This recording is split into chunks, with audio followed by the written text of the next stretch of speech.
Assalamualaikum warahmatullahi wabarakatuh. Terima kasih Mbak Bian. Saya mohon maaf karena dari tadi kita ada gangguan koneksi di sini ya. Mudah-mudahan ini insya Allah bisa segera selesai dan kalau suara saya terdengar nggak? Jelas ya? Jelas, Pak. Pertama-tama saya ingin mengucapkan terima kasih kepada para narasumber kita yang telah bergabung, Pak Ray Rangkuti, yang semuanya sudah kita kenal, juga Bu Huria dan Ibu Betty Idrus. Hari ini kita sengaja memberikan fokus kepada perspektif politik, bukan terutama pada perspektif legalnya atau hukumnya tentang keserentakan pelaksanaan pemilu 2024 yang akan datang. Ini terutama karena Partai Gelora telah mengajukan judicial review ke MK dan mengusulkan pemisahan atau dengan lebih tepatnya menafsirkan secara sedikit definitif tentang makna keserentakan pada pelaksanaan pemilu 2024 yang akan datang dengan membuat jarak antara pileg dan pilpres. Kira-kira secara sederhana logikanya adalah jika kita menginginkan satu pemilihan yang menghasilkan pemimpin yang hadir dengan legitimasi yang kuat, maka calon presiden 2024 yang akan datang harus pertama-tama mendapatkan dukungan dari suara aktual hasil pemilu legislatif 2024 yang akan datang. Jadi jika kita, ini ikannya sudah mati 5 tahun lalu, baru sekarang diproses lagi. Ini bukan ikan segar. Jadi dasar berpikir dari usulan judicial review yang diajukan oleh Partai Gelora ini adalah agar supaya presiden yang akan datang dipilih dengan suara yang legitimate karena suaranya berasal dari hasil pemilu yang fresh, hasil pemilu yang aktual, yaitu pemilu legislatif 2024. Sehingga kita mengusulkan pelaksanaannya dimulai dengan pemilu legislatif terlebih dahulu, baru kemudian pemilu atau pemilihan presiden dan kemudian pilkada. Atau kita bisa membuat opsi yang lainnya dengan tetap memisahkan antara pemilu legislatif dan pemilihan presiden. Kira-kira itu secara sederhana dasar berpikirnya. Dan pada kesempatan ini kita ingin mendengarkan komentar atau respon pertama dari penyelenggara pemilu sendiri, Ibu Betty ini dari KPU, dan yang kedua ini dari akademisi dan juga dari aktivis, Bu Huria dan Pak Ray Rangkuti ya, supaya terlepas dari pembahasannya atau pendekatannya dalam perspektif hukum, kita tidak mengangkatnya pada kesempatan ini, tapi kita lebih mencoba melihatnya dalam perspektif politik. Jika kita membuat satu evaluasi, misalnya dasar keserentakan yang dibuat atas dasar judicial review yang dilakukan oleh Pak Effendi Ghazali beberapa tahun yang lalu dan dijadikan dasar pelaksanaan pileg dan pilpres secara serentak pada tahun 2019 yang lalu, kita akan menemukan satu fakta bahwa tujuan yang ingin dicapai dari keserentakan itu ternyata tidak tercapai seperti yang diharapkan. Bahkan ada banyak efek samping yang lahir dari yang kita saksikan dari pemilu 2019 yang lalu, yang tidak ada dalam perhitungan kita tapi muncul sebagai satu fakta yang tidak pernah terjadi dalam sejarah kepemiluan kita. Misalnya angka kematian yang sangat tinggi dari para penyelenggara pemilu. Tapi terlepas dari itu, ide dasarnya secara politik bagi kami adalah bagaimana melahirkan seorang presiden yang baru nanti dengan dukungan dari suara aktual, atau dengan kata lain, kita ingin pesta demokrasi kita itu mendapatkan hidangan ikan segar, bukan ikan yang sudah mati 5 tahun lalu baru kemudian dimasak sekarang ini. Kira-kira itu ide dasarnya, dan mudah-mudahan dialog kita pada kesempatan sore hari ini insya Allah memberikan pencerahan lebih banyak lagi bagi masyarakat kita di seluruh Indonesia insya Allah. Sekali lagi saya ingin mengucapkan terima kasih kepada narasumber kita. Ini kombinasi yang menarik karena ada penyelenggara pemilu Bu Betty yang masih fresh juga nih ya, baru terpilih.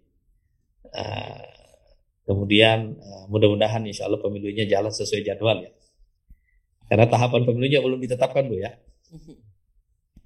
Belum ya. Juga ada akademisi dari Bu Huria, kita sudah beberapa kali bertemu juga dengan beliau. Dan ada aktivis Pak Ray Rangkuti yang sudah tidak asing lagi bagi kita di Indonesia. Terima kasih semuanya, dan secara khusus juga kepada host kita Bu Mia yang tadi kena macet ya. Maaf. Nah, Jakarta selalu tidak terduga. Seperti politik Pak, kadang-kadang nggak bisa diprediksi. Assalamualaikum warahmatullahi wabarakatuh. Waalaikumsalam warahmatullahi wabarakatuh.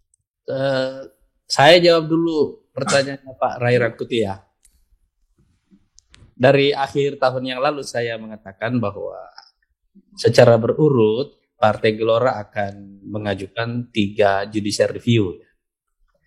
Yang pertama adalah pemisahan Pileg dan Pilpres, yang kedua penghapusan parliamentary threshold, dan yang ketiga juga penghapusan presidential threshold. Ya. Cuma kita mengajukannya berurut. Ya. Intinya sebenarnya adalah falsafah dasarnya adalah jangan tutup ruang partisipasi. Sebab masuk politik itu sendiri sudah susah. Bikin partai itu susah. Saya sekaligus jawab pertanyaannya Mas Andri nih ya, dari Suara Merdeka. Bikin partai politik itu susah. Tapi kita harus memberikan respect yang besar kepada keinginan baik, goodwill dari semua orang yang ingin berpartisipasi secara politik, bukan terutama sebagai voter, tetapi sebagai partai politik ataupun sebagai kandidat. Orang maju sebagai capres dengan wilayah seluas Indonesia ini kan tidak gampang. Katakanlah calonnya ada 10, ada 20. Itu kan akan gugur dengan sendirinya juga bagi yang tidak memenuhi kualifikasi untuk menang. Iya kan? Kenapa kita membuat aturan yang menyulitkan orang berpartisipasi? Itu dulu, ini kunci dasarnya dulu ini. Ruang permainannya sendiri itu sudah berat. Ini kan bukan kayak ruang tinju 1 lawan 1, seharusnya kita bikin begitu kan. Ini kan seharusnya lebih tepat kalau kita ini bikin kayak lomba renang gitu lah. Biar aja kolamnya dibikin besar supaya lebih banyak partisipannya. Toh nyampainya juga susah kok itu. Iya, sampai ke tujuan itu susah gitu. Dengan sendirinya. Orang mau jadi caleg, semua orang kan juga tahu bahwa ongkosnya mahal gitu kan. Misalnya kalau Anda berada di satu dapil dengan total voter sampai 5 jutaan misalnya, itu kan tidak gampang gitu. Untuk menjangkau jumlah voter sebesar itu gitu. Kenapa Anda mempersulit orang untuk berpartisipasi dulu? Sedangkan untuk sampainya sendiri itu sudah susah gitu. Itu poin yang pertama, falsafah dasarnya. Yang kedua adalah Indonesia ini negara yang sangat beragam. Karena keragamannya yang sangat luas seperti ini, sebenarnya kita mempunyai satu kolam yang sangat besar untuk memilih calon-calon pemimpin yang sangat berkualitas. Nah, karena itu pemilihan calon pemimpin yang berkualitas ini harus difasilitasi oleh sistem. Kita ini terlalu terobsesi untuk mengikuti misalnya model Amerika yang sederhana begitu gitu. Iya kan? ada obsesi seperti itu untuk menyederhanakan hal yang tampak terlalu rumit bagi kita seperti ini. Coba kita lihat pemilihan berapa calon presiden yang ikut kemarin di Pilpres Prancis misalnya. Atau di gitu. Filipina adalah 10 kandidat, Pak. Iya, nggak ada masalah. Gitu. Jadi persoalannya bukan di berapa banyak kandidat. Itu sebenarnya bedanya apa orang memilih misalnya dalam satu dapil. Kalau ada 10 kursi yang diperebutkan dalam satu dapil untuk pemilu legislatif misalnya.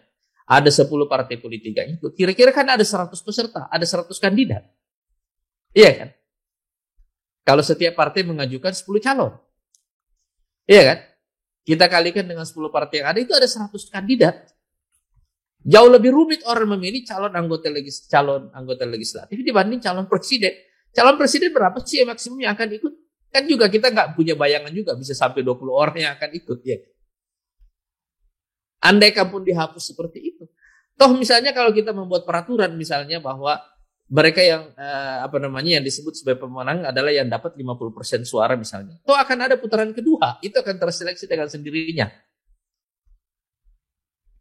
Nah, tapi kenapa Partai Gelora membuatnya bertahap?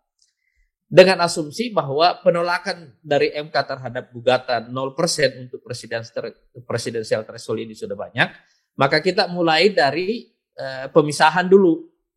Supaya andaikan misalnya 20% tetap diberlakukan, Partai Gelora tetap tidak dirugikan karena tetap bisa mengajukan calon presidennya.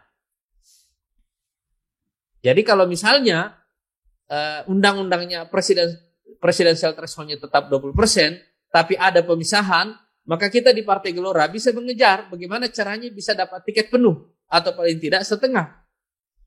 Iya kan? Kan kira-kira logika kita di Partai Gelora. Makanya kita buat tuntutan yang bertahap. Tetapi falsafah dasarnya adalah memberikan ruang partisipasi seluas-luasnya karena sistemnya menseleksi dengan sendirinya. Jadi jangan membunuh goodwill orang untuk terlibat dalam politik dengan membuat sistem yang membuat entry barrier itu, pintu masuknya menjadi sangat berat. Padahal di dalam sendiri itu sudah jauh lebih berat.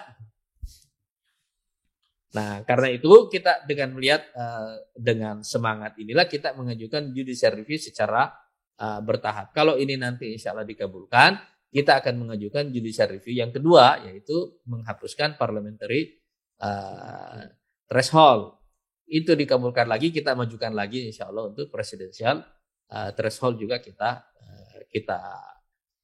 hapuskan. Tapi ini kita buat sekali lagi, kita buat bertahap. Menurut saya ada satu pesan yang penting buat kita dari banyaknya gugatan yang masuk untuk penghapusan presidensial threshold. Walaupun semua gugatan ini sampai sekarang belum ada yang dikabulkan, tapi catatan pentingnya, saya kira ini pesan yang penting buat MK adalah perhatikan jumlah gugatan yang tidak pernah berhenti, sudah ditolak masih digugat lagi, ditolak digugat lagi, ditolak digugat lagi. Itu ada maknanya. Itu ada maknanya. Nah, makna itu menurut saya dalam tuntutan yang terus-menerus diajukan ini walaupun sudah ditolak berkali-kali, makna ini, semangat ini, itu yang perlu difahami oleh MK. Saya kira ini sekaligus menjawab semua pertanyaan yang lain tadi dari Mas Andri juga ini ya. Dan sekali lagi saya ingin mengucapkan terima kasih kepada para narasumber kita, Mbak Betty dari KPU, terima kasih sudah bergabung. Kemarin kita juga baru mengundang Pak Hasyim Asy'ari ya, insya Allah. Karena kita insya Allah sudah akan menyelesaikan persiapan Fairpol, Mbak. Nah, saya juga berpesan kemarin nanti prosedur Fairpolnya dibikin sederhana aja, Mbak. Bikin partai sudah susah, jangan bikin susah seleksinya. Juga kepada Mbak Huria, terima kasih sebagai akademisi, ini telah memberikan pengayaan yang luar biasa dan yang tidak kalah menariknya yang disampaikan tadi oleh Pak Ray Rangkuti. Mudah-mudahan pengayaan kita pada sore hari ini mengilhami masyarakat kita lebih jauh untuk mendewasakan demokrasi kita insya Allah. Dan sekali lagi terima kasih kepada host kita Mbak Mia, juga kepada Mas Amin, Ketua Bidang Hukum dari Partai Gelora. Assalamualaikum warahmatullahi wabarakatuh.